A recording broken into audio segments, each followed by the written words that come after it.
Thank y'all for just tuning in. It's like this, yo. Yo, when Tay pull his verses out, promoters pull their purses out. That money for a purchase out. That charge card that they swipe for the worst amounts. Cause this is business, not personnel. Think that I would switch my person now, like Big Doe, Big Pooh, be the first about. And they know That was that was an instant classic. Absolutely. First time through. The album or the verse?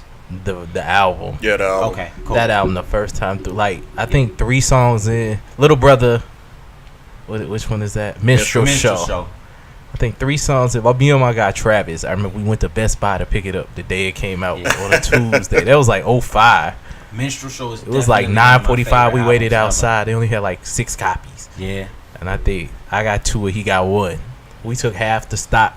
Tell you what, it was definitely a classic. You be You black nigga network. You black nigga network. That is a classic. Yeah.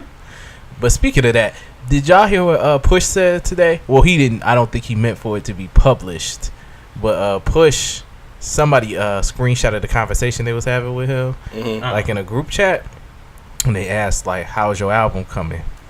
And he said, "What did he say?" He said, "He's scared to say it, but it's flawless." This album is flawless. We gonna find out later this week. Is it later this week? Yeah, what? Yeah, Friday? 25th. Is it? Yes, sir. Is that Friday? Yes, sir. Yeah, he said it's flawless, man. I'm What did he ready, say? dog. I'm scared to so say ready. it, but I think it's flawless. When I saw a couple of the track listings, Sound I was about like, right. "This sound like this gonna be legit." Yeah. I haven't even looked at it because I'm not one that I try not to hype stuff up. Too late for me. Right, I know you. I It's know too you. late. It's too late for But me. I try not to hype stuff up, so I wanted to actually let the album get out first before I really got really hyped about it. But what I was really just thinking is like I think his tenure as president of good music has helped him to put together better projects. Yeah, I can see that. So because his ear had to evolve. So I can see that. I think now when he's putting together a project, it's totally different because he really had a transition period after Malice, like True. where he had to learn how to write 3/16s and things like that. Like, Yeah, you know, they used to just jump back and forth so much, and just kind of hold the song down. Yeah. You know, he wasn't used to structuring a song. right. So, yeah. But his development over since like 02 has been crazy, Yeah. man. Because I can remember like he had I don't want to say as bad as like a Big Pooh and Little Brother effect to me, but it was definitely a large difference between him and Mal whenever they jumped on tracks, like Laura Willing era. Mm-hmm. And then once we got into like I Got It for Cheap and all of that, He was on. he started Yeah. coming for real. And then when Hell Hath No Fury came, he was That's when he in came his into his own to bag. me, man. He was in his bag when Hell Hath No Fury. I think we got it for cheap, like volume 3 or 4. He was going nuts, and I was like, "Yo, if he go nuts like this on a whole album, it's gonna be crazy." And then that's when he came out with No Hotter, Flow Dropper, Since Papa. Like that verse was ignorant. Yeah. And then that dude is- Keys Open Doors. Oh, That was he my came in on joint. Keys Open Doors. That was my joint. Keys Like open Push. doors, keys. Yeah, open like doors. so. Yeah, he smashed. I think it's a great possibility that this album could be flawless. Like, can see it. Well, I don't know about flawless, but I think a 5 Mile sauce for me. I can see it. I can see that. And I don't even want to like give it to him that early, but I think he's definitely capable of it. Like I think Push this go round could definitely do it. The only thing I think that could take away from it is gonna be so many projects dropped so close together. Yeah. Like when you think about Ye and Cudi and Drake and everybody's dropping all around the same time. So I think people may not give it the spins. Like if we think about West Coast buddy we was just listening to Nipsey. Nip dropped in like perfect time because nobody was really dropping right around that time, Yeah. and it gave it time to breathe. And I'm just scared Push album ain't gonna have time to breathe this go round, man. Like the rest of good is coming. So I think the only thing that'll hinder him from that is maybe the sales or the buzz. But when he drop, when he drop, I'm tuning everything else out for a minute. And that's the only thing. If it's dope. That's the only thing. And I expect it to be dope. I'm concerned with too, because he don't drop a lot of music. So He don't. if you're not a fan of the clips or a fan of his, you may not be checking. Like Nick Grant came out today. If we didn't know about Nick Grant, who checking? For Nick Grant. But I'm talking about just more so like, is the music gonna be 5? Yeah, the music gonna be dope. I think it's gonna be dope. 5 mile sauces. Yeah, I think you know what I'm saying? Yeah, that's what I'm saying. Because I know Push he's an acquired taste. Like like everybody isn't gonna mess with Push. As long as he stay in the vein that I want my Pusha. But he already said that. I'm fine. I don't want you talking about nothing else. Like somebody on Twitter said, "Are we gonna get dope raps or something? Wait, is he gonna give us another album full of dope?" And he said something like, "What else would I rap about?" For real, that's all I want to hear. So I ain't even looking for nothing else. I don't want to hear about no growth. None of that. We don't need no extra substance or none of that, man. It's like nah. You don't need to tell me about what's going on. Just be that grade A drug dealer I need you to be. I don't. And he's one of them cats. If he ever went away from that formula, like no pun intended, like I don't think I would mess with him in the same way. Like telling stories about his kids and stuff. I'd be like, yo, Push. Don't uplift me. Come on, man. It's like I don't need that from like you. Mal already doing that, man. I don't need you to do it, man. It's like I guess it's some players. It's some people who you want to hear that growth from, or it might be interesting. But when you hear a topic from somebody for so long and it's the same topic over and over, but I'm gonna just tell you, like I think I've said this several times to y'all. Clips is the best drug rappers of all time to me. Like, I don't think anyone can hold a candle to them. Not even close. They're the most creative drug rappers of all time. Like, so when you get obscure references and wordplay, storytelling, but it's all drug related. And that's the thing you have to listen. Is he talking about the closest thing that came to it, and it's not even a project or a full. It's just one song. The closest thing that came to it for me was Lupe with Kick Push. I think that was the best. That's the next best form of being able to talk about drugs and selling drugs in an obscure way. Yeah. No, nothing else has come close. Yeah, I mean, because I think like if you think about great dope projects, pun intended, I think Only Built for Cuban Links. Yeah. And Only Built for Cuban Links 2. Like those are probably like my favorites outside of clip stuff. Yeah. Like when it just comes to drug rap. Right. Like, now it's people who hit on individual songs. Yeah. But if you talk about a full project, nobody else coming close. Yeah. I actually created a playlist that's just all drug dealer music. Yeah. It's tax-free powder money. I'm gonna send it to y'all. Tax-free tax-free powder money. It's dope. That sounds like a movie, man. That's a lot better name than mine.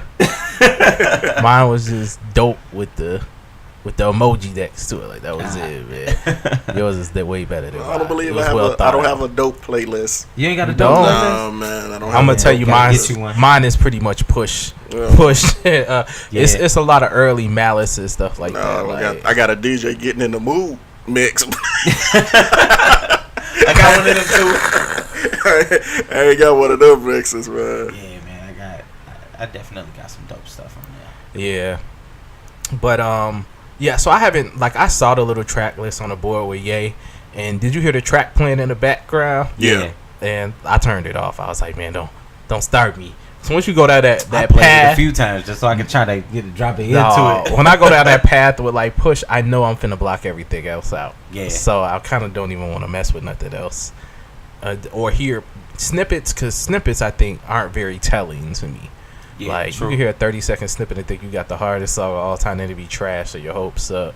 So I'm just gonna wait this boy out, man. Yeah. Hopefully a leak or something early, and that'll be the closest I get to it, before release date. But I'm really ready for this joint, man. Me too, man. I think it's gonna be dope. We got a lot of good music coming up, and I was thinking about it earlier today. I know you said we was gonna wait until like June to figure out what our favorite albums of the year. And we ain't even gonna list them. We just gonna throw out projects that we think are dope. It's crazy, man. I remember us arguing last year, and I had to recant my statement when I said, last year wasn't a good year for music, and it ended up being pretty solid after I went back and looked at it all. This year, it's ridiculous. It is absolutely ridiculous. Yeah, we're off to a good start. It's a fantastic start so far. I mean, it's easily 6 or 7 albums so far this year that I really, really like. Not including none of the good music that came out. You know, but I could rattle off 6 or 7 albums that's just like really dope projects so far. So if we got all of that and the good music ain't even dropped and we only at the halfway point, we've done pretty good. Yeah, you know? Yeah, I mean, I feel like every year is like this. I think what is different this year is more of the mainstream stuff was hitting. You know? Okay. Yeah. Because I think you always make the statement, you can listen to what you want to, you know, but so I listen to so much underground stuff. I always feel like, you know, the market is flooded with good projects, you know. I dig that. But mainstream wise, it's not, you know. But this year, I feel like this year we've had a lot of good mainstream projects. We have. Like Nipsey I remember I was like, y'all got to listen to this Nip. Because I wasn't expecting it. And then, you know, I think when cats like that drop dope albums, everybody else is forced to step their game up. And we haven't had any letdowns. Not really. What the lowest I think we gave something was maybe Prime 3.5. Prime 2 was a letdown. But we gave that still like 3.5. Yeah, I wouldn't even say it was a letdown. Well, Book of Ryan overachieved. Prime 2 was a letdown to me. I agree. I didn't expect that from Book of Ryan. I think I expected both of them to be somewhere in the middle. Like I expected Prime 2 to be better than what it was, and I didn't expect Book of Ryan to be as good as Prime what it was. 2. It was just that. I got what I thought I was gonna get out of Prime 2.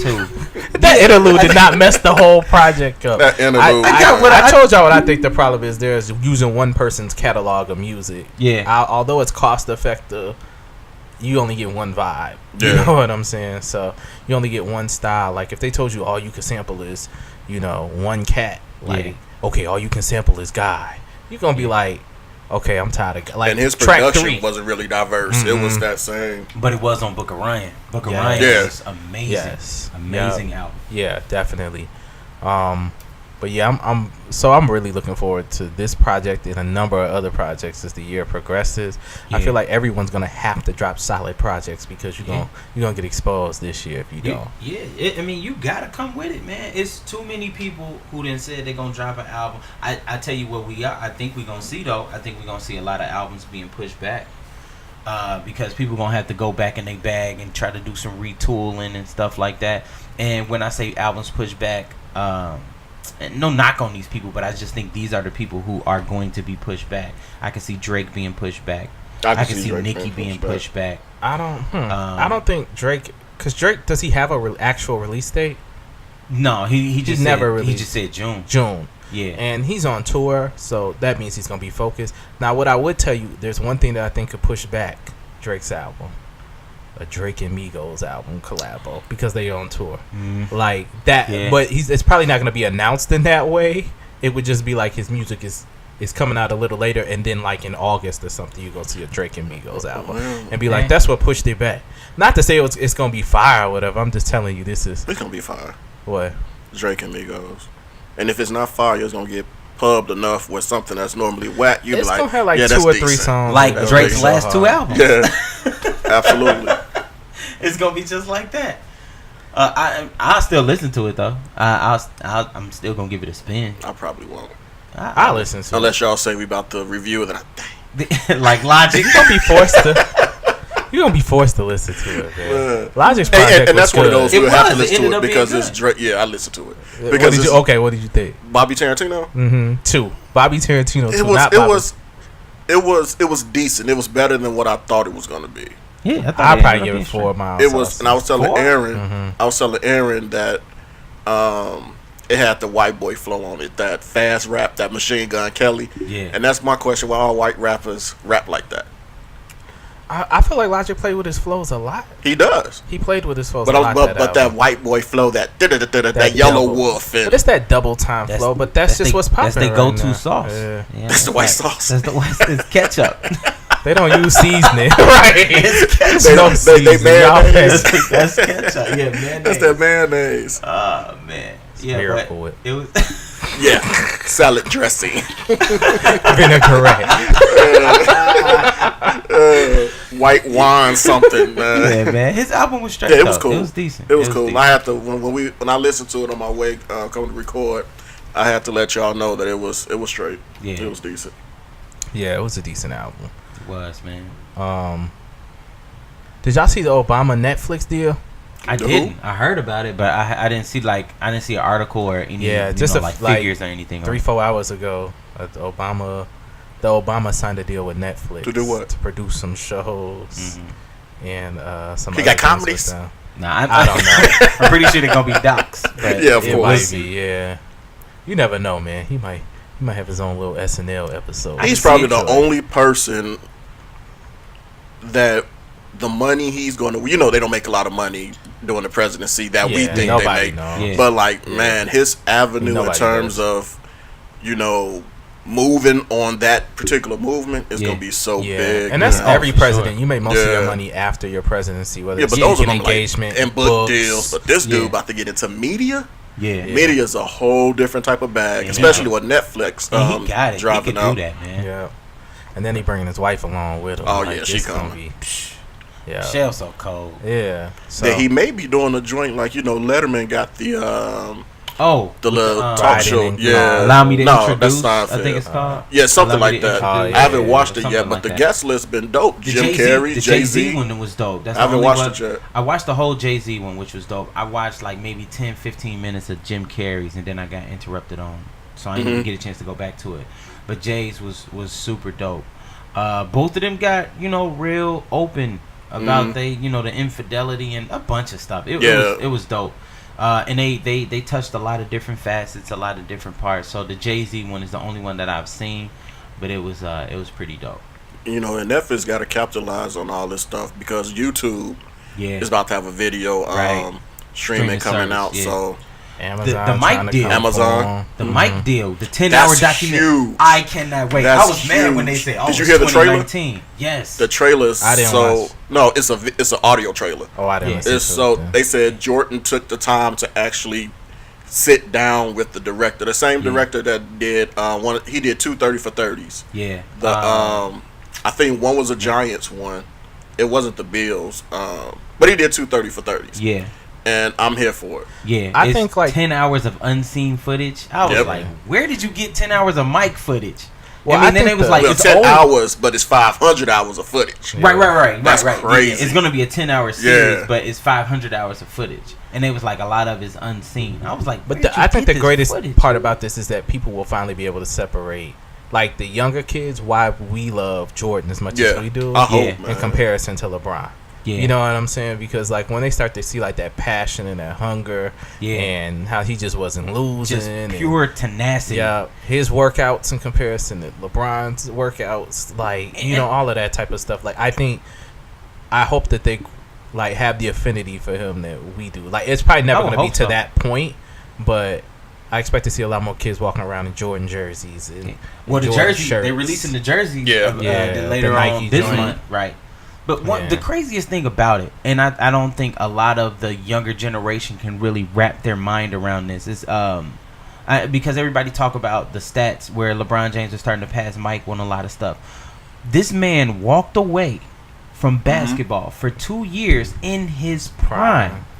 You got to understand, he just came off of winning 3 straight championships. Nobody was messing with this dude. And he just walked away from basketball for 2 years. And then came back like it was nothing. Picked up right where he left off. Took an L though. Well, in the play, but he was coming up. He played like 15 games that season, and then went into the playoffs. Double nickel in the garden. Right. But the next year though, next year he got busy. That was 72 and 10. Yeah. Like people don't understand the magnitude of that layoff. It would have been 8 in a row. And then if Krause didn't want to blow it up because he didn't want to be like the Celtics, it could have easily been a straight 10 in a row deal. They had a good 2 years left in that run, maybe 3. Yeah. They definitely. I mean, because even when Mike came back, think about if everybody else was still in the end of their primes. Yep. You know, even though he was on the decline, he could still give you 30 with ease. Right. That's the thing. Is like he was on the decline, giving you 30 a night. And not even that. Back-to-back, in his 40s, he was getting 20. Yeah. And don't let him have 2-3 days of rest. He come out and get you a 40 piece. Yeah. Pin your shot on the backboard. Ron Mercer. Yeah. Stop playing with this man. He the greatest, man. Yeah. He's the greatest. The highlights don't do him enough justice. I'm glad he's doing that now, being more candid his older years, just like Kobe, once he was getting on the back end of his career, he became more open and more candid. I love to see footage of who we deem as the greatest. Like, I wish Barry Bonds would do more of that, like talk about hitting, but he can't, my man, because he done got the black ball in. So it's different when you cheat. Like Barry Sanders, I know he do commercials, but give us talking about the essence of a running back and things like that. Barry never wanted to have the limelight to begin with, so I agree with that. I knew he was gonna drift off into the oblivion, like just like he did, man. Like, I knew we'd be like, "Where is Barry?" Like, I thought about it too. Driving in number 25, Barry Bonds episode. That's a good one. 25. That's Robert Horry. I ain't mad at Rob. Big shot Rob, man. I ain't over mad Barry? No, not over Barry. Give me Not Barry. Barry cheated, man. Alleged. Yeah, allegedly. They ain't got no proof. Bro, that man gained like 60 pounds in the summer. Hat size In a grew fall, 3 hat size grew 3 inches. So just like he went from a 7'3" to a 10. That nigga couldn't even wear the same chokers no more when he came back. Oh man. Yeah, man. Hey man. I was a Barry fan, but for sure. I liked Barry, especially when he was young, like with Pittsburgh and stuff, man. Yeah. Like, I used to love Barry Bonds. But yeah, all right, we got off track. Oh, Mike. But yeah, so yeah, I think that's probably gonna be the Wolves Watch Netflix series, man. It like, could when that be. drops, man. Like, I think it's definitely gonna be dope because I've seen everything Mike related. So, so that's why this is gonna be great. If you can show me something new. And this probably be the first one since what? The air was not the air up there. Not airtime. What's the name of that joint? What? And he doing a little jump man on the front. Come Fly With Me. This first one says Come Fly With Me, right? Documentary wise. Yeah, it might be. No, there was that one, the IMAX. Yeah, and that came after Come Fly With Me. I went to the show and saw that. It's only so many times you can watch them over Six and Flags. On the big screen. Yeah. That was dope. Yeah. But man, I tell you right now, I'm binge watching this 10 hours. I'm watching it all. No doubt. I'm watching it all in one day. Did they give a date? I know it's 2019. Yeah, that's all. That's 2019. I'm watching it. Hopefully, it's like in the middle of the summer. It's probably gonna be around his birthday, so February. Yeah. I'm gonna call then off some work, Netflix joints gonna drop. No, they can't do that because nobody will watch All-Star Weekend, man. Right. The seat's gonna be empty. That's true. Oh no, they're gonna have to play it on the Jumbotron in the middle of the arena. No slam dunk contest this year. We just gonna watch Mike. Watch 10 hours. We just go watch Mike slam dunk contest. Yo, oh man, they better not release it during the week. I'm calling off work. I'm be like, yo, this Michael Jordan documentary coming out, so I ain't gonna make it in. But on the flip side, we started out talking about Obama. What do you want to see from Obama on Netflix? It's going to be documentaries. I don't know in what capacity they would be. I don't know if it's going to be anything historical and not with even him. That, just like what you would want to see. I just want to see more of the family side of him. I want to see him and Michelle. I want to see him and his daughters. I want to see. I don't know if I want to see that. No, I don't think there's anything. Do you think it's good? Do you think it's good for black families nowadays to see that though? Hell yeah. Oh yeah, of course. Like what that interaction looks like, what it looks like to develop your children properly. You know what I'm saying? I wanna see him. We don't have no Cosby Show. Right. Yeah, I bought mine. I just want to see him be open and candid.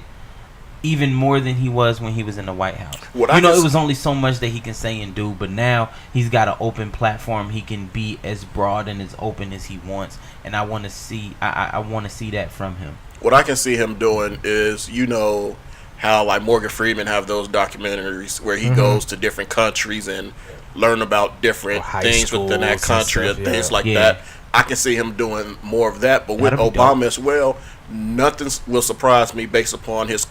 We can say, I don't want to say cult, but his following is kind of that. Yeah. You know what I mean? It's a few things that I would love to see. I would love to see him pick apart other people's presidencies, like JFK. Okay, and what he would have done different? Well, talk about it. Just what it's in this day and age, how those things relate, right? That'll be interesting. Like, because him and JFK has similar visions. You know what I'm saying? Not with everything, but just, hey, we can move this country forward, right? I dig it. After poor leadership, so things like that. Or other things that I would like to see is him talking about the obstacles as far as like race and things like that. Yeah. That he had, sure. and issues like the Middle East and like Korea, and why he took the avenue that he took. Like, I know it might be too early for him to be talking about that stuff, because a lot of those things still Trump is trying to work through. Yeah. So like, we can't get on there asking him about nothing with Guantanamo Bay. Yeah. Right. Yeah. And it's probably so much Jerusalem, he can divulge. Tell us why you didn't move the. Why didn't you press the button? Right. So yeah, stuff like that. Why did you go after the war on terror like that? So yeah, just things like that. I would love to see him kind of talk through. I would like to see the family stuff, as well as like what his mentorship looks like of all of these like celebrities, like black celebrities and things like that. What it truly looks like. What that truly looks like. That would be and dope. what his impact looks like in those situations. On the flip side, who does he look for mentorship or wisdom and things like that? I would be interested to see that. Right. To see, okay, like, well, who do you lean on when you need? I mean, besides Michelle. Yeah. I lean on that too.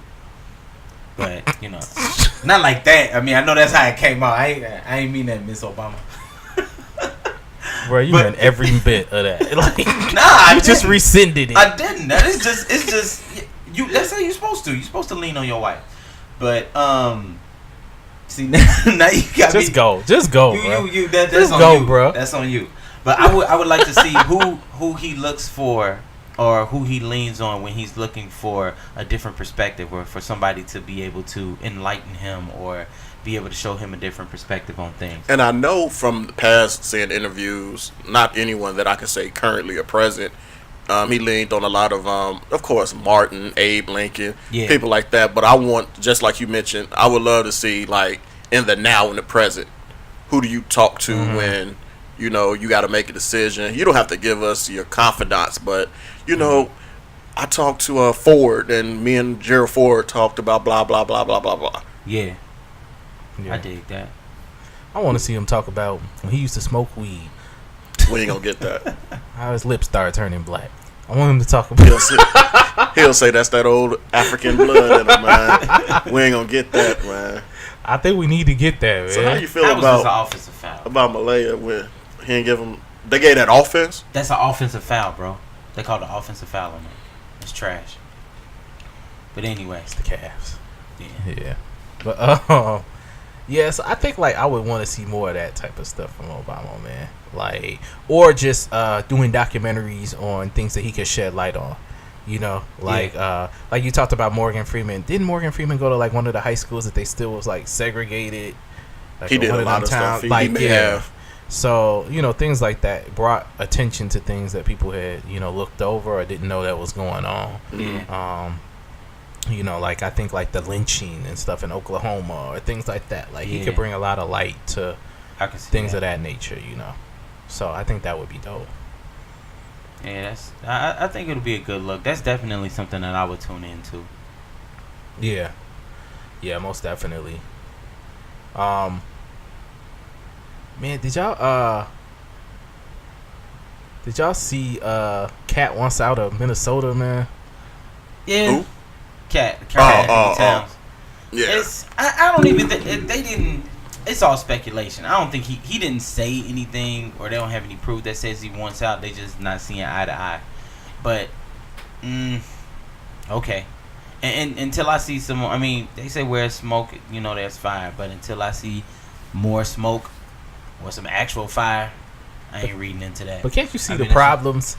Can't you see the problems in Minnesota, man? Of course. But that's a bunch of places. I don't believe the Wiggins one, but I definitely believe the Cat one. Like, the Cat one makes so much sense to me, man. Like, you don't touch the ball in fourth quarters. They play through Jimmy all the time. But what else does he want? I think he wants his own squad, man. I want him to see. If that's he wants the case, to make that Kyrie move. He should have been more aggressive in Minnesota, too, then. At least Kyrie was being super aggressive when he was with Cleveland. I think the biggest thing to me is, like, the adjustment of a big man from high school, college to the NBA. Like, I think that's the toughest position to transition. Like, because when you're in high school, there's nobody that can guard you at all. You probably run into 4 or 5 Yeah. dudes the same height, weight, and size and athleticism as you. And then you go to college, and the dudes are older. They push you around a little bit, but you don't see them enough. You know, you might 10 games out the year, you might get bumped around, and then next thing you know, you're playing 28-year-olds and 30-year-olds. Who are these niggas grown? Exactly.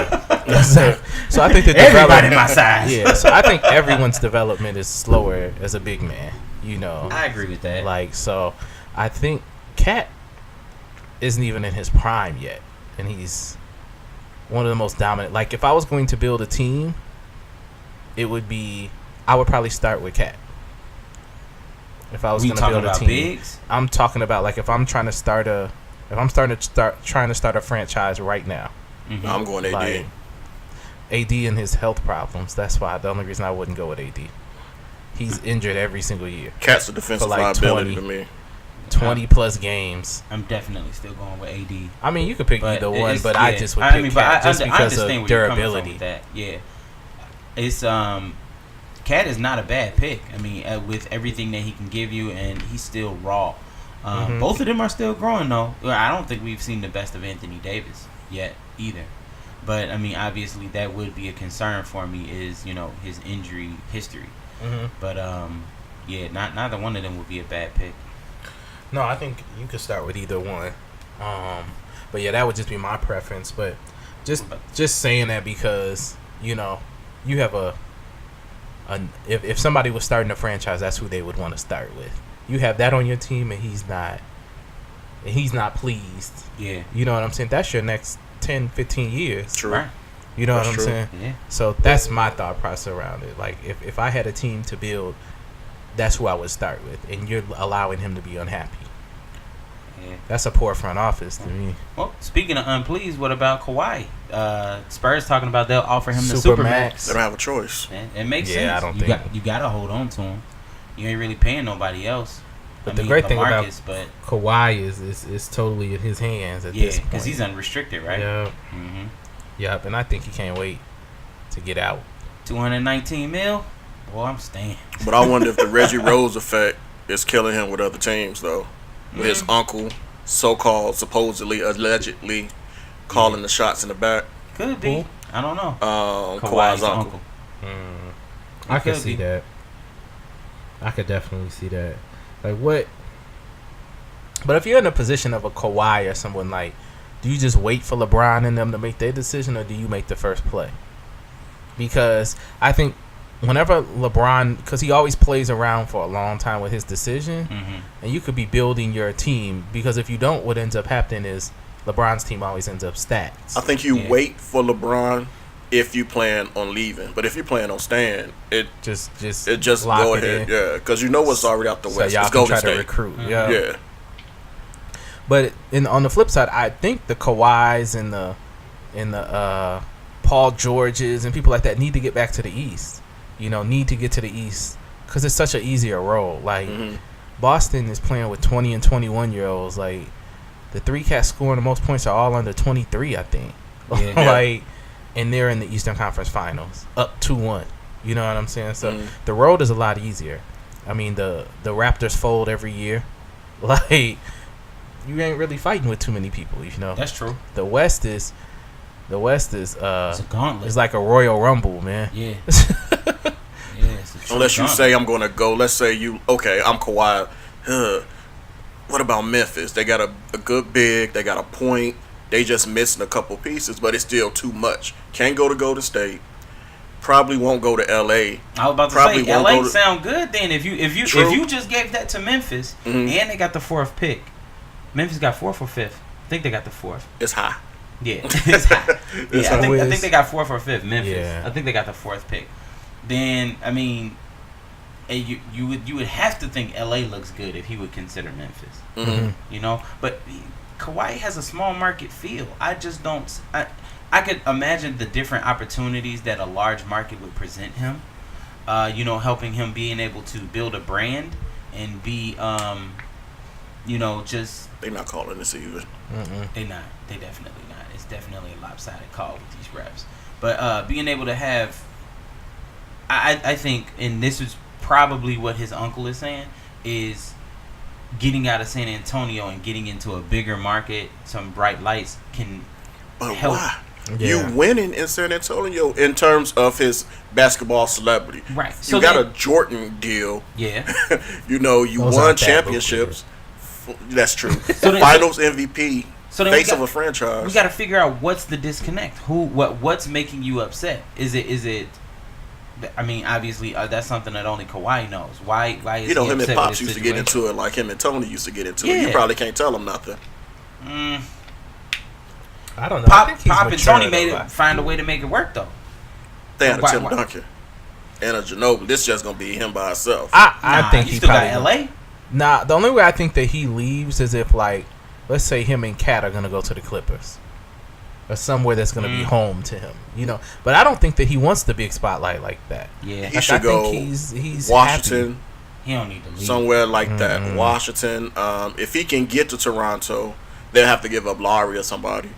I really think that like a Miami, a Clippers, a Dallas, somewhere that they can just like LeBron and them dictate what goes on. Like, I think if you get two cats like that are truly a even match, like, he need to stay in San Antonio, dog. But who's bottom line? Yeah. But I think the problem with San Antonio is they're continue to build on a formula right now that's not contending right now, and so you're about to lose Pop. You might lose him this year, but probably in the next 2 years.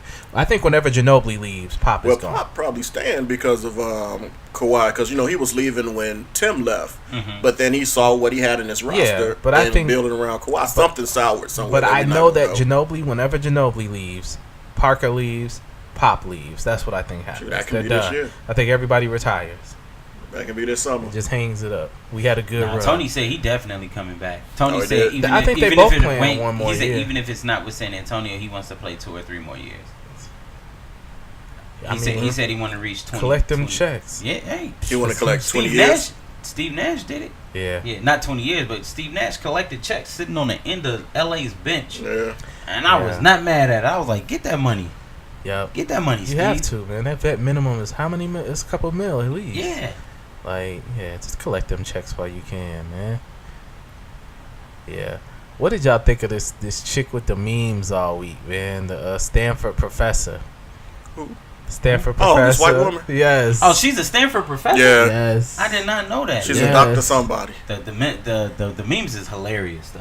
It's definitely been They did that on Saturday Night Live, man, at the end of Weekend Update. She just pulled up and just stood on the screen, man. What the hell is she doing in Oakland if she's a Stanford professor? Hey. What is she doing in Oakland? Went to the Bay for the weekend, man. That's wild. I called and no one came to... I was like, yo, this is... And then when she played Victor, well, they got that, I was dead, man. Oh, it was ridiculous, man. I'm so glad we have camera phones as black people, man.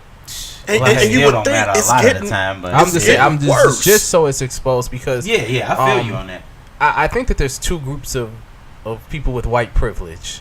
I think that there's the good old boys who know that they have white privilege and they love it and they celebrate it. And then I think it's the white people that don't realize how privileged they are because they've never seen it or don't do it. Yeah. So they see stuff like this and be like, what, is she serious? Right. You know? And I think that a lot of people think that black people play victim a lot. You know, like, oh, we just use the race card whenever it's, you know, beneficial to us or whenever it's convenient. In situations like this, like, show people like, yo, what were people doing out here? You know what I'm saying? Because they was using a charcoal grill. Yeah. It's costing our city. You don't even live in this city. Right. Like, you a Stanford professor. I know you ain't living in Oakland. Like, I know you not living in Oakland. You can't. But yeah, so I think like it shows that other group of white people who just don't understand. Like, you know, that this stuff is really going on. Like, all of these injustices happen consistently. You know what I'm saying? And we're not making it up. Because this is a normal thing. Like, I can think of how many times, like, when I was young, the neighbors just called the cops on us for no reason. Like, I don't know if y'all have ever been through that. And you be just sitting like, what are you talking about? Like, you know, they were trying to steal, or they were trying. You be like, what? Like, you know, so it's normal. I stay right here. Right. Like the Air Monarch wearing dudes, you know, they Air always, Monarch. you know exactly. All white joints. Right. The cold special. Right. Oh, man. The joints with the straps on them, you know, they don't even have those shoestrings. They Easy spirits. yeah. Easy spirits. No. What's them joints that Skechers came out with? They got the bottom that like It's like it rolls. rocks. Yeah. Look like a rocker on the bottom, like Joe Montana Them edition. zigzag Adidas. yeah. Somebody called the people on me one time No, because the I cut Reeboks, across their zigzag grass. Reeboks. Somebody called the people on me because I cut across their grass one time. Yeah. Wasn't Joe Montana ain't Yeah, that's he your endorsed by Skechers. Skechers? Him and Howie Screeches. Long. Oh, stop it. Yeah, but that's one of those things. Just like to the flip of that, Aaron, you sent a video today with Yandy and them Yeah. going to. Alabama. The They did Alabama sit-in spot. at the Waffle House. Yeah. I didn't agree with it. I understood what they were trying to do, but it made us look silly, if How you so? will. You have people that's, if they were going to protest, that's fine to protest. You can protest outside, even if it comes inside. But then at a point, your protest become disrespectful. Because now, like the clip that you showed me or that you sent me, she's sitting on the table On while the the table. people was Yeah. eating, Okay, saying so that- saying make me move. Now your Yeah. whole message is being undercut because now you're kind of in a, I don't want to say you're terrorizing or harassing Yeah. people. Whereas if you outside, don't go to blah blah blah, you within your right to do that. Yeah. But Well, now a you're purpose of a infringing. sit-in. A purpose of a sit-in is to be disruptive. But I think you're right. She crossed the line with being That's disrespectful. totally. Yeah. that's not even a sit-in. That's Yeah. No, Well, they 'cause was. it's- Yeah, they was. it was supposed to be a sit-in, but sitting I on the think floor. I saw that. That's right. fine. Yeah, yeah. But they- but she sitting was on their ignorant. table. they were that's truly disrespectful. attempting to be disruptive because they felt like that person's life was disrupted totally. It So, was though. I mean, yeah. they stripped Shorty's shirt off. Yeah. But You know, and that's terrible. yeah, but I think like so I can see both sides of it. What I will say is, yes, do I think that they went too far? I think that the emotions poured over Yeah, once they got absolutely. in there. Absolutely. And I don't think Mysonne and Yandy are the two people I would be falling in behind because they both so emotional as people. Mm-hmm. And a lot of times they make like they're not well informed when they make decisions. Mm-hmm. And they just go really hard for crazy stuff. Yeah. This I is the don't know situation that I would totally agree with, that we needed to stand up and do something. So I was happy that people got off the couch, like, because as black people, I'm so tired of social media being our only time that we talk, like, or the only time that we stand up. Like, if you're not protesting, then I don't really respect you when it comes to like social injustices. If you always want to shine light on what social injustices are, then you're gonna have to put some action behind it. Like the same people who say, you know, Starbucks was wrong or whatever, be in a Starbucks line, or you see them a week later, like, okay, so you're just putting on a show for social media. So as black people, when I see people take action, I'm always excited to see that. Now, some of the action is misguided or a little off, and so I think that that's where mentorship or what somebody needs to give them some guidance on, this is how we go about it. But the fact that they got up from New York and said we going down here, I totally respect that. I don't believe they had a plan. I don't think so either. I think they got there and tried to formulate one. Yeah, and that's, I think that's where they may have lost the true intention of what they were looking to do. And like you said, emotion got behind it. Yeah, and I don't know enough about Yandy, or to be completely honest, I just think she's loving hip hop. You right. I don't know what she does or doesn't do outside of that, and there ain't nothing wrong if you know that's how her claim to fame is loving hip hop. That's fine, but what I want to do is use that platform to make your mark or your statement as well. Don't just do this on your Instagram. Take that to love and hip hop. Don't fit the you mold. You have gonna have to wait till 2019 to do Don't that, fit the mold because of their season structure. So No, it'll not probably even be that. on there. It ain't gonna fit the mold because that's not what we're checking to see, and that's not what's gonna sell Mona's product. Well, then that's the issue. That's Because the if issue. you're really candid about what you just did down there in Alabama, then it should always flow over into what you're doing. So The Mona same will let way- that flow. Mona will let that flow I will because hope so. there's not but not for pure reasons. Just it would totally be for her selfish gain. Like that's what we ask for our basketball players and our football players to do. You know, they've taken the stage and they've made advances or comments or using their platform to be able to bring awareness to whatever their situation is. Kaepernick did it. You know, LeBron, Melo, Dwayne Wade, those cats do it. Eric Reed did it. Fab Five. Yeah. I just want you. My thing is, if you're going to take an activist type stand, then do that with your biggest voice. Your Instagram is cool. That's a good place to start. But if your biggest voice is when you're actually on TV, use that time. I'm gonna tell you what it was. It was 105 degrees. I did see that. And when you in that heat, I don't think a lot of your decision making is the same, man. When you in the heat and you riled up, man, like think about where the air go off. I was disgusted when I saw it, man. Yeah, like think about where the air go off or something. Yeah. And like how people be acting. Just get angry. Like wasn't that like it do the right thing? Like what are the turning points? This woman said, "Make me." They was like, "Can you get off our table? But make me move." That's the only thing I didn't like. That's the only thing I didn't like is the fact she was like sitting on their table. It's like, shorty, I'm trying to eat. So like now I'm okay with you being disruptive. That's the whole point of you being in now there. That's flip sided. Now if us three are sitting at a table and we're eating and some white people protesting, they sit on our table like, excuse me, can you move? Now if we was to push her off our table, will we be wrong? No. So I think that there's a couple of things that stand out to me. So Yandy, I used to think was a very poised like individual. First like season, in her first 2 seasons, I thought right? That too. As soon as Mendices went to jail, her true colors showed. Like, and so this is really who she is. She's overly emotional. Yandy. No. Oh, Mendices, her husband, fake husband. Alleged. Yeah, fake husband. Alleged husband. We can't even get no fact. You ain't got no certificate. No, she ain't. I'm so far removed. Like, I can't even tell. I don't think she really does. I think that's where it left off at. That she never. What do you go to jail for? Trafficking. Yeah. But yeah. So I think like I thought that she was a very poised, very careful, very strategic individual. And as soon as he got locked up, I started realizing that this girl is out of control.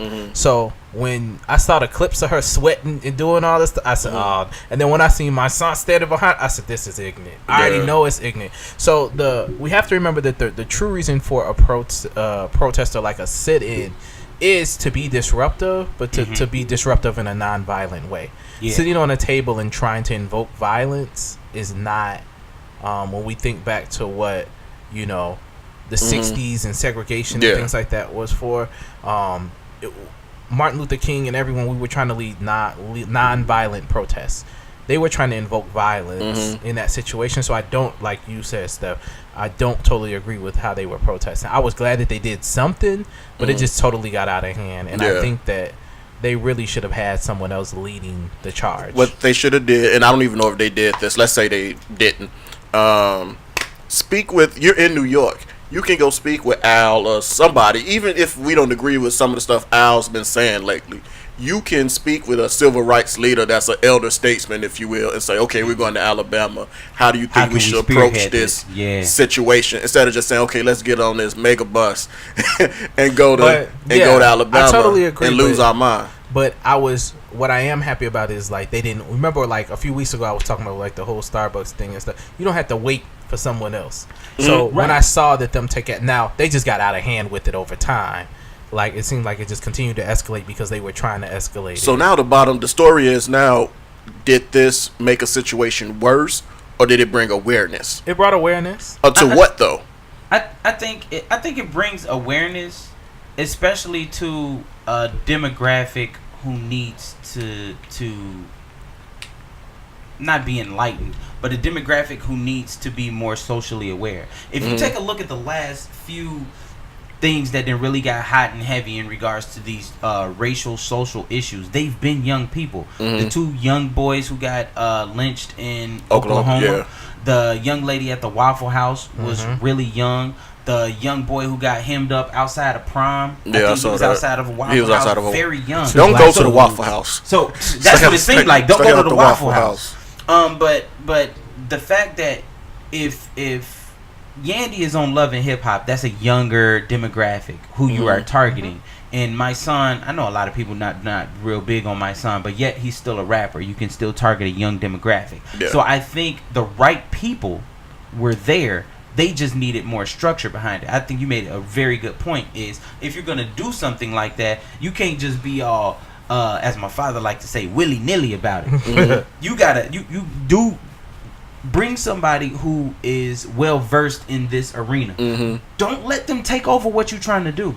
Because I'm gonna be completely honest. If you have Al Sharpton go out there and try to do what he did, yes, they're probably gonna demonstrate it in the right way. But you don't have as much of outpour. You don't have as much awareness. You don't have as much activity as you do with a Yandy and a Mysonne.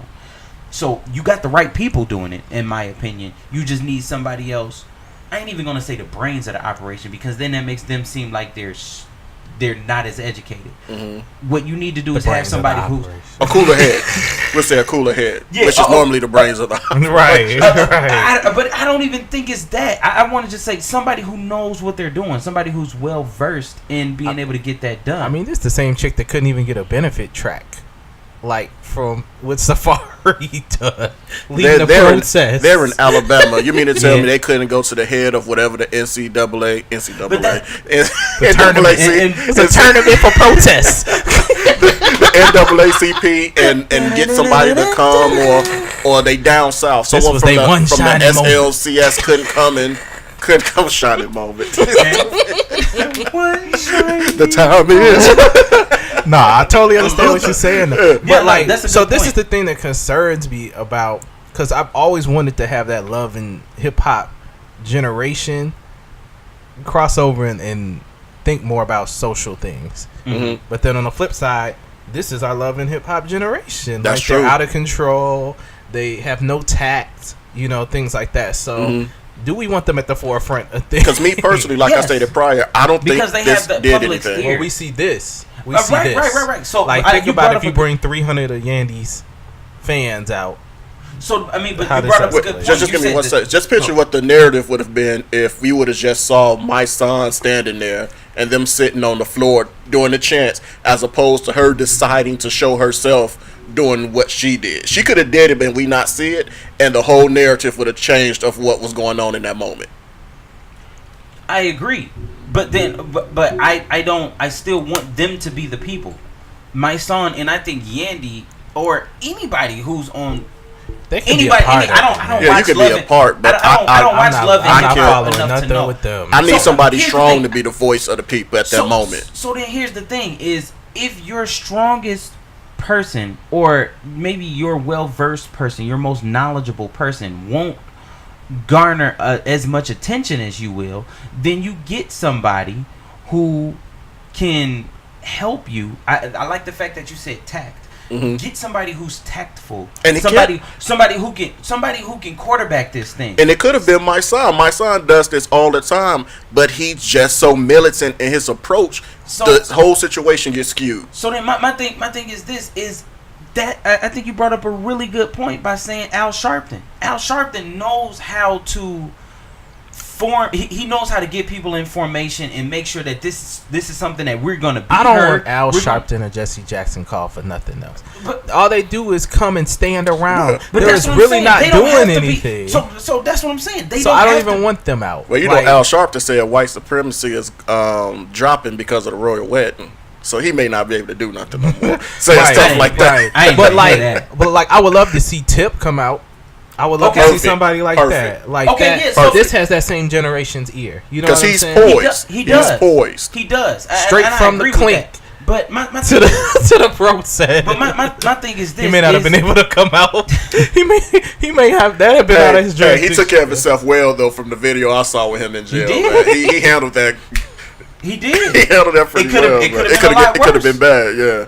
So, but what I'm saying is first of all, I personally, I would have never thought that anybody from Love and Hip Hop would have took a stand like that. So I still commend her for being able to do what she did. That's what I was saying too. I mean, she have on flip flop sandals or something. I don't care. It was 105 degrees on. What would you have on? The hotel, the Monarchs. You gonna have the Monarchs on out there too? He'd have been protesting from the window.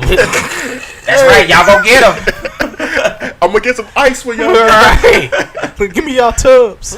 Y'all ice tubs, man. So I like the fact that Yandy took a stand. I just really didn't like the sitting on the table. That's disrespectful. Mm-hmm. You could have made your stand, still been as loud. Not talking about necessarily phonetically, not volume. You could have been as loud with being able to make your voice heard and be proficient in your message without crossing the borderline. Malcolm X and Muhammad Ali were very bold in the 60s.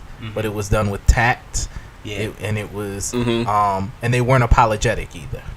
Yeah. So it's definitely one thing we ain't gonna see from her is an apology, I'm sure. She don't think she did nothing wrong. What I'm saying is more so unapologetically black. Right. Like that's what I'm saying.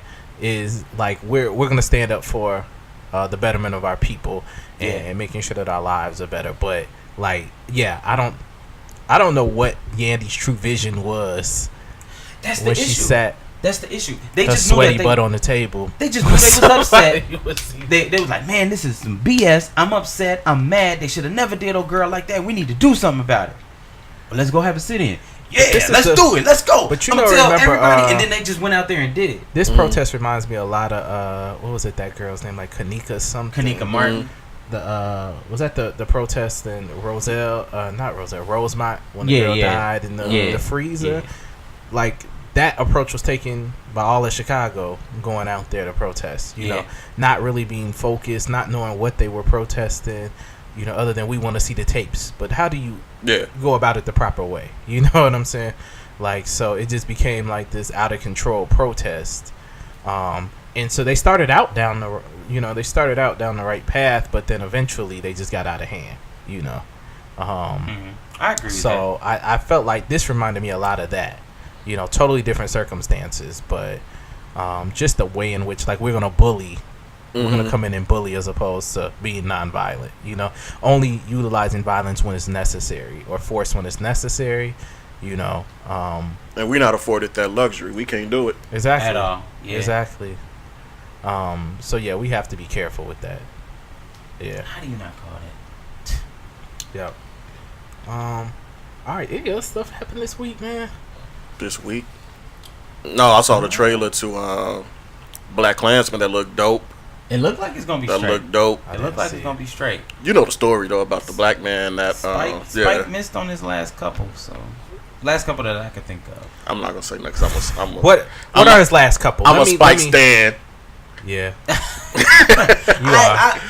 I like Spike. I like Spike a lot. Yeah, I like Spike a lot. Yeah, Spike is cold. School Days.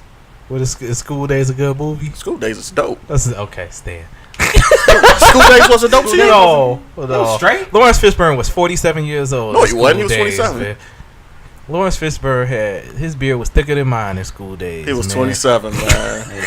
He was a Spike was 87 years old in School Days. He graduated Spike was 87 years old. I say in every Spike movie, and I found something in the movie that I've enjoyed. Even if I didn't enjoy it as a collective, it's a piece that I could grab from. What did you find in Chirac?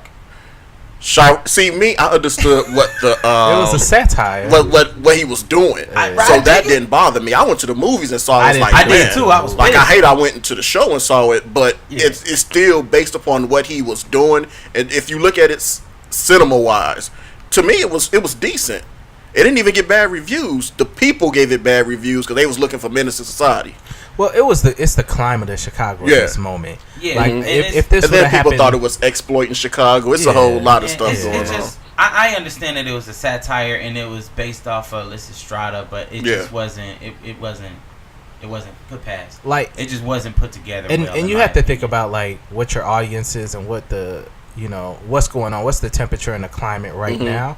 If he would have did this in 5 or 10 years, and let's say that because there's been a lot of serious documentaries around Chicago and I mean, that was the point in time that they were talking about calling in a National Guard, and then a few weeks later he's shooting. He's shooting this. So I can understand people's perspective of like he didn't take it serious, and he thinks he's shedding light on a situation. And then art wise, he probably didn't want to do another Do the Right Thing. And I dig that.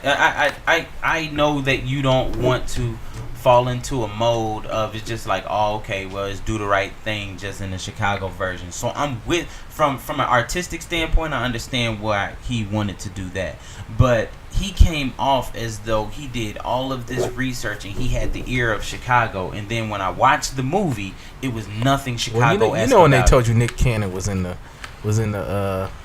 the actors in that, you knew. I think Nick Cannon did the best job out of everybody. But you knew that it wasn't gonna be the gangster Chicago movie. You know what I'm saying? Like, you knew that as soon as you saw his name on the cast. Like, so no, School Days, Chirac wasn't great to me. It was alright. I understood what it was, but I wasn't in love with it. I didn't like, and then School Days, but everything else out of his catalog I liked. So I've loved. I'm a big Spike fan. Yeah, I'm with you. So you a Spike stan too then? No, because School Days wasn't dope to me, and neither was Chirac. Like, I could just openly say I didn't like either one. Was it in Living Color that had the School Days joke? Yeah. Like, no matter what you bought, we got a free copy of School Days. Yeah. No, thank you. It was at the it was at the Spike Lee store. Yeah. That was hilarious to me, and I was young. I thought it was even funny. that bad of a movie though. School Days was not. It wasn't movie, great. Man. It's better than Chirac. Yeah, I agree. Yeah. Chirac is on the lower end, but for me, I can still watch it. I could never watch Chirac again. Oh, I thought you were talking about on the lower end. School Days you could still watch. No, on the lower end of his movies, all of them have playback for me. I can't watch School Days again. Mo Better Blues. I watched it twice. Mo Better Blues was good. Yeah. Man, Red Hook Summer was even dope. People didn't like Red Hook Summer. Red Hook Summer was good. He has What's the best? The best to me. I'm not gonna even put Malcolm in that situation. Why That's in not? a league. That's in a league of his own, man. Yeah. If I was to say the best Spike movie other than Do the Right Thing, Do the Right Thing and Malcolm X, I would probably say. Why we gotta throw them two out, man? Yeah, I'm not throwing them out. Because those are his staples to me. I would say He's Got Game, man. I was gonna say He Got Game is up there for me. He Got Game. It's definitely. What I my say, top He's five. Got Game. Yeah. He Got Game. No apostrophe S. I mean, no IS. The She Got Game that's supposed to be coming out possibly. I wanted to ask you all about this too. We're in a generation now where everything is being recycled, mirrored, readapted. If that's a word. If it's not, I just made it for women. It's got to make everybody comfortable. Like Ghostbusters for women, whack. Yeah. I see this Ocean's 8 coming out. Why do they feel they have to redo? I don't see it as being pushing women forward because you're reimagining something Girls that's already there. With Hangover. And that's true. Just make a woman's movie. No, I don't even think Hangover Bridesmaids. I think it's more effective for them to make strong women characters in movies like Black Panther. Like, those were strong women characters that built into the storyline. You don't have to try to remake the movie. That's like if they remake a Bingo Long All Stars or something with all women. That's League of Your Own, man. know what I'm saying? But so I don't agree with that whole approach. Like, I think because the movie is so closely based off of the original that I don't think that you gain anything from it. I didn't think that Shit Got Game was real though. That's legit. Yeah, I thought it was like a commercial. I'm not gonna be watching it. I'll watch it. Well, because I think the way that they're selling value in certain stuff is it's not hot. Like a She Got Game. Like, who's really in real life checking for a female star? In basketball like that. You know what I'm saying? If she's that dope. But okay, Candace Parker was that dope. Yeah, and I watched Candace Parker. I don't want to see a movie about a female basketball player. I'm sorry. I don't think because you can say they can't even make $50,000. I don't want to see a year. Huh? They struggling to make 50 bands a year. I mean, I understand. You know what I'm saying? So I don't think that I think, like Steph said, they're trying to put a push behind this, but I think that there's a way that it can be done better. You know what I'm saying? And I think not remaking the exact same movie and just putting a woman in it or casting a woman. I don't want to see the girls in the Gatorade commercial. Right. But like that's petty. I would watch it. That's really watch She Got Game. That's really petty. I'm not gonna watch She Got Game, but think about what they did with Love and Basketball. Like the story of Monica Wright was a dope story, right? And so if they extend that story, that would be a dope movie. You know what I'm saying? Like that would be a dope sequel. But yeah, just trying to do the exact same okay, she's not gonna be Jesus Shuttlesworth. She's just gonna have a different name and have the same experience, pretty much. In modern times. Yeah, because what was her name? Like something Mothership or something like that? Instead of Jesus Shuttlesworth, her name is like something Mothership. Throw that in the garbage, man. Just like I don't want to see. Mothership. Yeah, that's for real. I don't want to see women in my dunk contest. I told you that. I feel like George Clinton. I don't want to see none of that. I feel like George Clinton finna come out or like Bootsy. Oh yeah. I gotta look it up now, but I'm almost positive her name is like something Mothership. Oh man, it's something. I feel like they can be a lot more creative than that.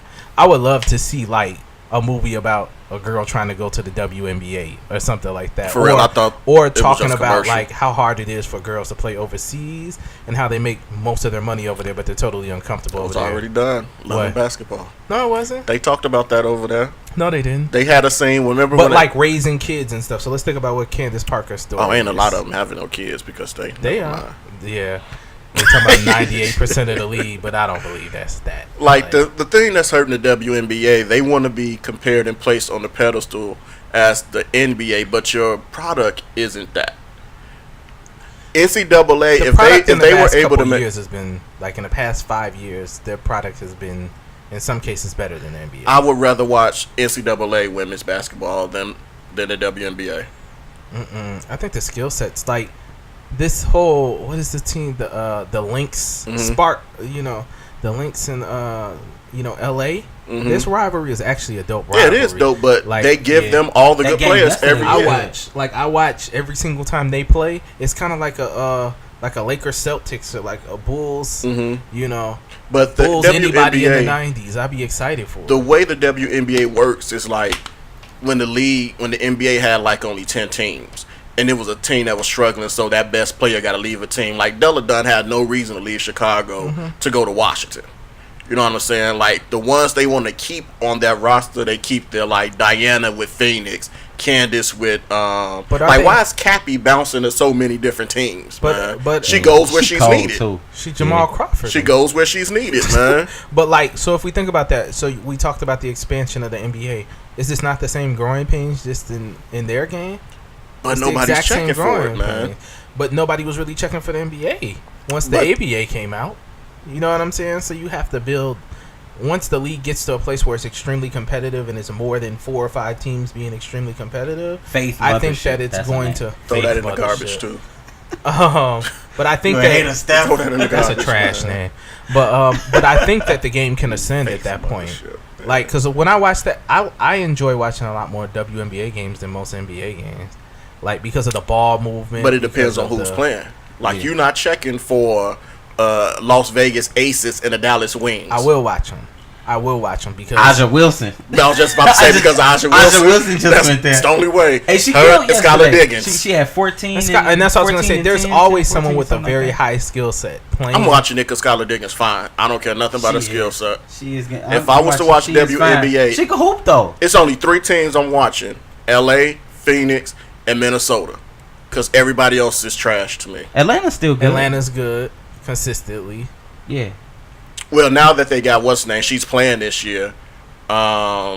She's not overseas. And I watched Chicago. McCulture, she's playing this year. Yeah. So, yeah, it's too much. There's so many variables with the WNBA because, like, some of them are raising children and they sit out years and stuff. Yes, they are. Keep talking about them. They are. Stop. Man. They sit out whole seasons. I know you think everybody at WA is a dyke, but I don't think everybody. Yes, you do. I don't think everybody. Yes, you do. I don't think everybody in the WNBA is a lesbian. I do not think. Yes, you do. That's what you just implied. They all ain't having babies though. Brandon, stop. They all ain't having babies though. But we haven't seen top tier players have to take a hiatus. Okay, name Lisa Leslie. Okay. Candace Parker. Yeah. Okay. I was going to say. That's like 15 years ago. Huh? No, I'm just talking about these are nobody recently. So, okay, did Kevin Durant or LeBron take a hiatus because of a kid? That's like that's the equivalent of. But we can't because we're not able to have babies, so we can't use that. I'm just saying that's what it's the equivalent of. I didn't say that we're gonna have babies. Like that was not what I was implying. No, like, but we gonna get you pregnant. No, Like, but you not- can't use that, because they've been playing in the years prior. Well, I'm saying, how do you? 1 year doesn't I said stop. I said that there's a lot of different variables in the women's game that we don't have. But how many of them are getting pregnant at the same time and having babies at the same time? Well, I'm just saying, no, it's not. But what I'm saying is the this. whole league down. No, but they ain't shutting the whole league down. That's what I'm saying. So right now, if LeBron had to go on a hiatus, let's just say for some type of family issue, Okay, for a whole season, what impact would that have on the NBA? I don't think it would have a lot of impact at all because you still have other developed stars in the league. I think it would have a lot of impact. Like, what I was the don't think impact of when Mike retired? It'll have a huge. There was definitely some down seasons because Mike retired. I don't think the stars were created as they are now in the league. It'll have It's a a huge different time. impact on. We the had city. a lot of stars. It'll have a huge impact on Cleveland. What were the views like after Mike retired? The views went down, but Like a that's- lot, substantially. I don't think it was significant. But I don't I have, think- They've reported it. I don't have the numbers, so I can't speak to what happened. It took to or not like happened. 05 or 06 for them to get back I to don't a think space. we Well, have but the that was during Yeah. the salary cap and all. The strikes happened in '99, so all that had an impact No, on the major the impact numbers. was Mike. It It wasn't until like that Kobe strike and had LeBron, that strike had a lot to do with it. Kobe and LeBron pushed it back. The end of that, right when Tracy McGrady started getting injured, is right when everything started to spike up again. It took them a long time to get away from that strike in a half a season that they had. It did. So I don't think that was the Mike effect I do. I I mean, think it's Mike was a reported part that of it's it. because the it was Mike still a effect. good But product. We can get the numbers for next week. It But wasn't. Here's the thing, though: is the NBA is way more stable now than it was in '98. So that's a huge Yeah. difference. That's a huge difference. The NBA is growing exponentially, as to where if you go back to '98, it wasn't growing. Mhm. But It I'm was ultimately saying that very to stagnant at that to time. bring forth 2 points. When we think about the NBA in the 60s, it was in the same space that the WNBA is now. Right? In the 70s is where we started to see all of these great players. Well, in the '60s, and how all of old these was the type NBA? teams. It was very young. It was like Yeah, less than the 20 years old. The Less than WNBA is 20, going on 2025. 20. They just turned 20, and the NBA at that time was like 18 or 19. In the '60s, Mm-hmm. Because you got to think the Mike and era and all of that came in the 50s. Bob Google Pettit, that, man. When did the NBA start? like 52, something like that. So 52. That's So 8 they know- years. So I'm talking about late 60s is when it wasn't really till the early 70s when the NBA became the NBA. but It then wasn't the until the NBA ABA merger. But then the NBA was getting To ready where to it took fold off. in the 80s. In early 80s, 84, 85, the NBA was on its deathbed. The two players who really saved the Not in NBA. 84, 85. Dog. That's Because the whole in thing. 79, The two Magic and them I came would and say brought that. late 70s, early. They I was don't talking think- about the NBA folding, and the two people who they said who saved it was Patrick Ewing and Magic and It was Michael just Jordan. there was no TV deal at that point in time. And that's why he was getting And ready Magic to fold. and them and it got was the too much TV Jerry deal. Curl and drugs. That's what it was. That's what they were saying. They said it's Curls the and drug. drugs. No, Lynn that's Bias. literally Meaning what it black was. people, yeah. Maybe not the but Lynn Bias hurt. That was one of the things that hurt. Nah, I know that for I've seen docs on that. Yeah, 84. They said it on the 85 draft. What documentary was that with the 85 draft? I think that was the 30 for 30, wasn't it? It's possible. That's the 85 draft. Yeah. Yep. Yeah. Because Lynn Bias was what 83, 84, somewhere around there. I mean, I didn't expect the WNBA to make it this long, and I'm glad that it is in the game and the product. And they is should be getting happy. better I and believe better. I didn't think it was gonna last this long. And I watched WNBA, But it's but I'm a hard realist. to. But there's so many things competing with it now. You know, in the summer we've made summer league basketball is a big thing now, and things like when it first started out, there was nothing competing with it. You know, so there's so many things that are televised now. Think about the way that they televise like the World Championships and all of that stuff. And it's better now. products to watch. Like I can watch women's tennis, even if the Williamson's not playing.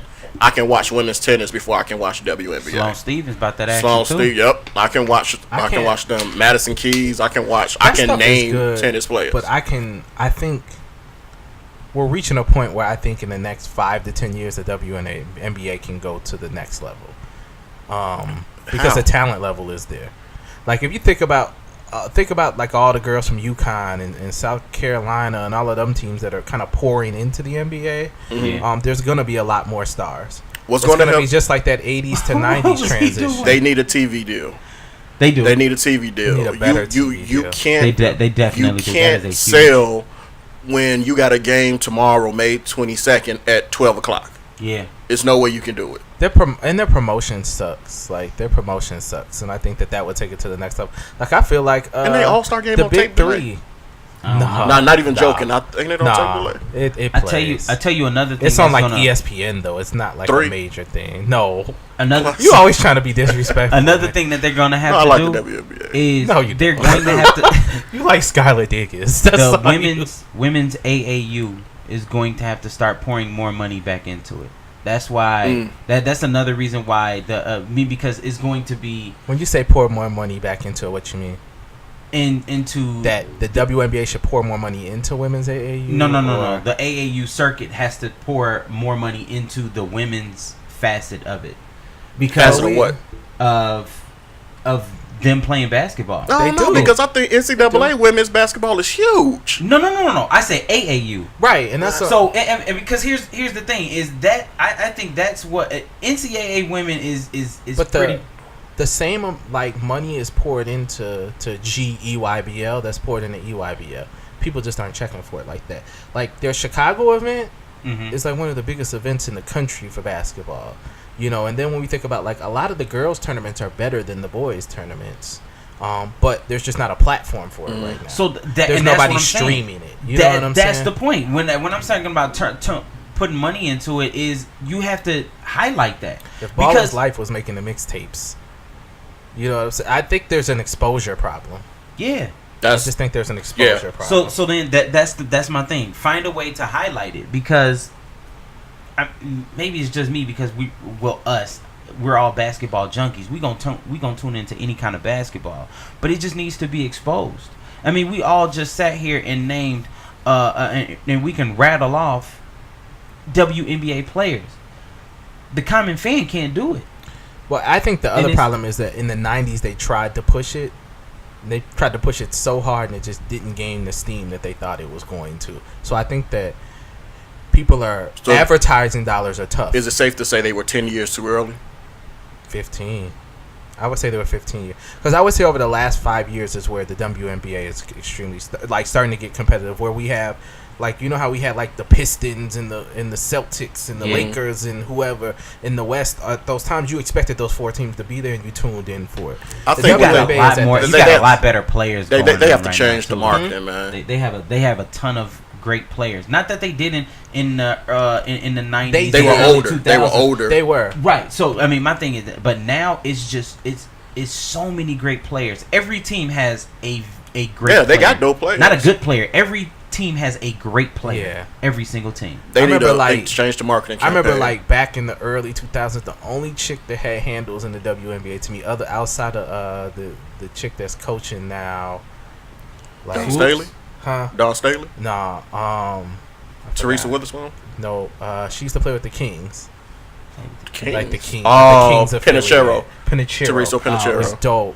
But I know my WNBA. Yeah. I know you do. But Nikki Teasley was the only one that had taps. And now I turn on the game. Well, Sue Bird ain't have taps, but she can handle the ball. She could handle the ball. And Nikki Teasley was a big guard, too. Yeah, taps. She like what? Like... She's about 6'2"? Yeah. Nikki Teasley had taps. Hey, she had taps. Yeah. And that was the first time I could tune into the games and be like engaged because I was waiting for Nikki Teasley to do somebody in. But they got a and couple now of I taps turn it now. on now. Right, and that's what I was just saying. Now I turn it on now and a lot of the girls can handle the ball well. A lot of the girls have great vision. A lot of the girls can play with their back to the basket or step out. And so like when I watch, I'm like, man, this game is so much better than what it used to be. You know, like the whole like stretch 4, stretch 5 thing is big in the WNBA. Oh, like for sure. I felt like it was bigger in the WNBA before it was in the NBA.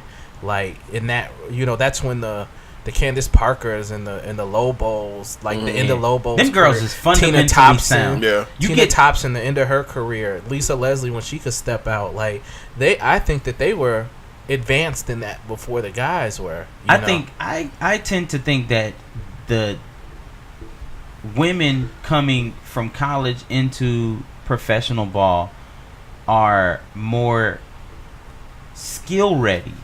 I agree. Than a lot of NBA players. They I mean the NBA players, they hide a lot with athleticism, talent and upside. So we can all agree that the product of the WNBA is not bad. No, but it's stigmatized as having a bad product. Mm-hmm. Well, you were saying it was a bad product to start out. No, I like NCAA basketball better than WNBA. I say that all day.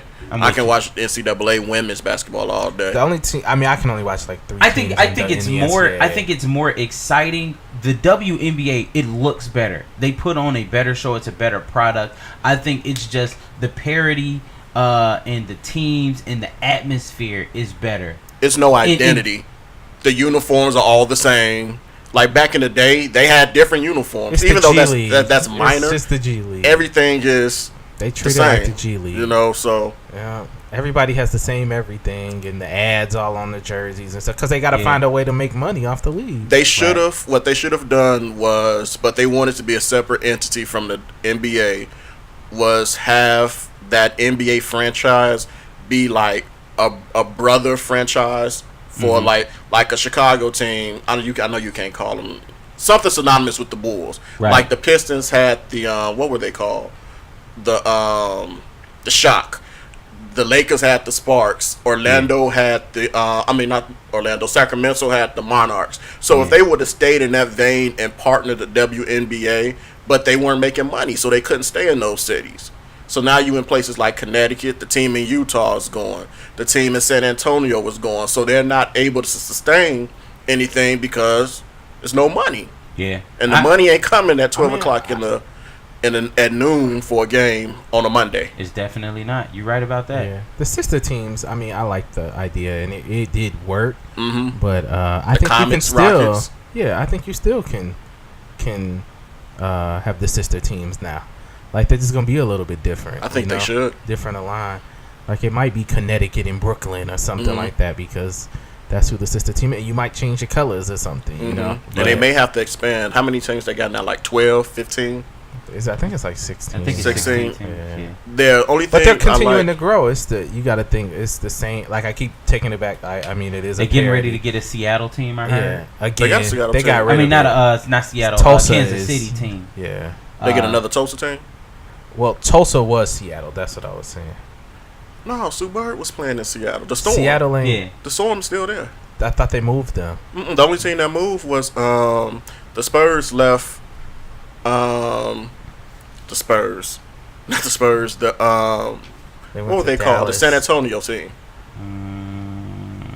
The Shock is the Dallas team. I don't know the teams. I mean, not the Shock because they took the names off the front of the jersey. That's true. That's the only reason I don't know. MetLife Insurance moved. They moved. Verizon. MetLife Insurance moved to U.S. Cellular. Message. We still got to know the teams. Man, that's true. So that's one of the. I think that's another big part we just identified. That's the major point. We don't know the teams. Well, we don't know when they play. I just know players. I need faces. A tab on my Comcast for WNBA. Yeah. There you go. I won't miss a game. Yeah. Yep. But that's it, man. It's a wrap on this one. Yeah. It's definitely. Ain't nobody got nothing else? Nah, man. Oh, check out. I got a free copy of School Days. Hey, that was perfect. That was perfectly timed. That was perfect. Hey, thank you. I'll watch it with you. If you ain't checked out Nick Grant new album, definitely go and grab that. Dope. Very, very good album. Dope. Surprisingly. Maybe we might get a chance to review it, but Nick Grant always has very good projects, though. Yeah. So where can they follow us at? Everywhere. On the screen right here. Yeah. Right here on the screen. Here. Right. We finna make him work. Man, tell them. Hey, the link at the top right here. Get them folks on over there in the corner. Get them on dog. Put it right here, dog. At Extra Mouth Sauce Podcast. No E. You supposed to give him my ass, dog. Huh? He's supposed to give him my ass, man. He'll drop him. We will drop it in the description. Just drop him, man. Peace. America, we don't even know our ass. We definitely know our ass. You don't want to put the ads in the video.